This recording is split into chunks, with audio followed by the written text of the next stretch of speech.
If the banks do not adopt crypto innovation, they will fail. These are not my words. These are the words of Goldman Sachs, BlackRock, and many other traditional financial institutions, and also those of this current administration.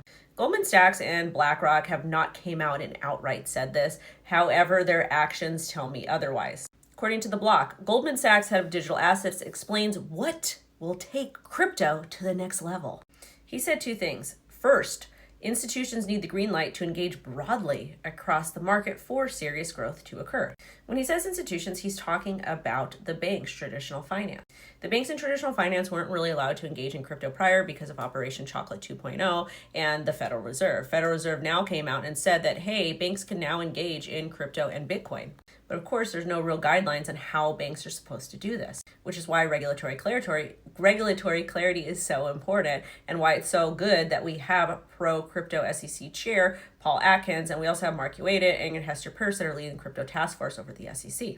Before we get to the second part, he was also talking about two different bills coming. And of course, they're about stablecoins because banks are going to want a piece of that pie. Stablecoins do pose a direct threat to the US dollar and other global currencies. The first act is the Genius Act. It basically wants to regulate stablecoins, reserve requirements, AML protocols, and consumer protections. This I'm kind of fine with because of the whole Terra Luna thing, and I don't think anyone should be able to issue a stablecoin because having the improper reserves and I don't want to say protections, but more so the ability to not default is important.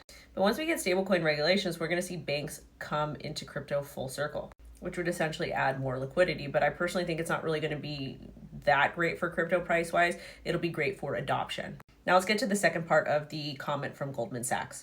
Tokenization of traditional assets is a major focus and has client demand. In order for banks to essentially incorporate RWA's tokenization, they need regulation. However, BlackRock has already jumped headfirst in the tokenization market. They have their BUidl fund that encompasses a lot of different crypto assets. And now they're launching a distributed ledger technology shares of its 150 billion treasury trust fund. This is only going to be done through BNY Mellon, which is another traditional financial entity. This is really for institutional investors, but the fund does not invest in crypto. And that's a kicker. So we're starting to see a shift with these big traditional financial entities put things on chain because the blockchain is going to maintain the proof of ownership or record. Either way, all the pieces are coming together for an epic altcoin season, fingers crossed. And this is why I said to be patient through Q1 and Q2 of 2025. Because not only are we getting regulation, but it is anticipated that a lot of these crypto ETFs will be approved Q4. Comment your thoughts below. You think altcoin season is coming? Make sure to like, comment, subscribe, set alerts. Okay, bye.